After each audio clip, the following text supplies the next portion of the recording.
l'univers étendu de Goth, y compris la série Snow qui fait office de suite, ou tout simplement une manière de brouiller les pistes, les fans ne savent pas vraiment comment traduire tout ceci. Une chose est sûre, il y a de plus en plus d'éléments qui pointent du doigt le fait que l'histoire de John ne fait que commencer. Et si c'est le cas, forcément que celle du Roi de la Nuit n'est pas encore terminée. On pourrait même dire que les deux personnages se ressemblent, ils sont le miroir l'un de l'autre, et l'arrivée d'une résurrection pour le Roi de la Nuit cette fois ne ferait que renforcer cette symbolique. Quoi de mieux alors que de tout lier, d'en profiter pour résoudre les mystères déjà mis en avant par la série Game of Thrones, entre un dragon qui est toujours en vie et est recherché par Bran, ce même dragon qui transporte le corps de Daenerys vers Volantis, et certains d'entre vous savent de quoi il pourrait vraiment s'agir, ou encore la marque du Roi de la Nuit sur Bran, qui n'a pas encore été complètement utilisée par la série, ou du moins pas clairement, et qui pourrait être l'un des éléments les plus importants concernant le retour du Night King. Une série qui se déroule de l'autre côté du mur, on sait ce que ça signifie. Il sera forcément question de marcheurs blancs. Surtout que la série nous suggère l'existence de plusieurs rois de la nuit. Eh oui, ça aussi, ça existe.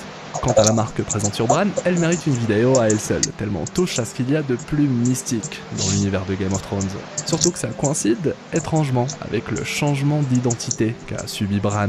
Un sceau capable d'enlever la magie qui protège le mur, le moyen pour le Roi de la Nuit de passer, ok, ça se tient.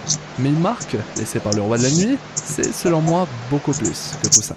On parle quand même d'un être capable de détecter le pouvoir de Bran, il ressuscite les morts, et surtout il transforme les vivants.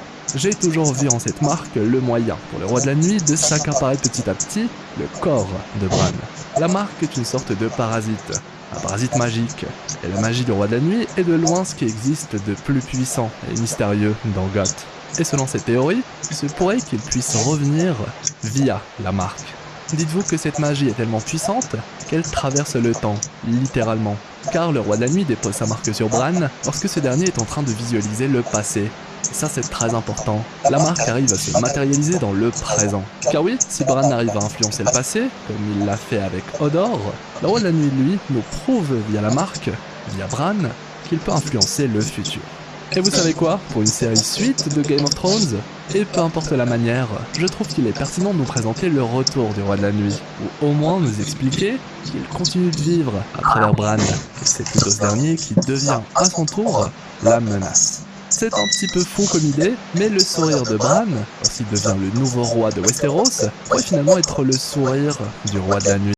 Comme par hasard, Bran a toujours gardé ses sentiments pour lui, il ne se considère même plus comme humain, il est la corneille à trois yeux et lorsqu'il devient le nouveau roi, il sourit comme un certain Night King.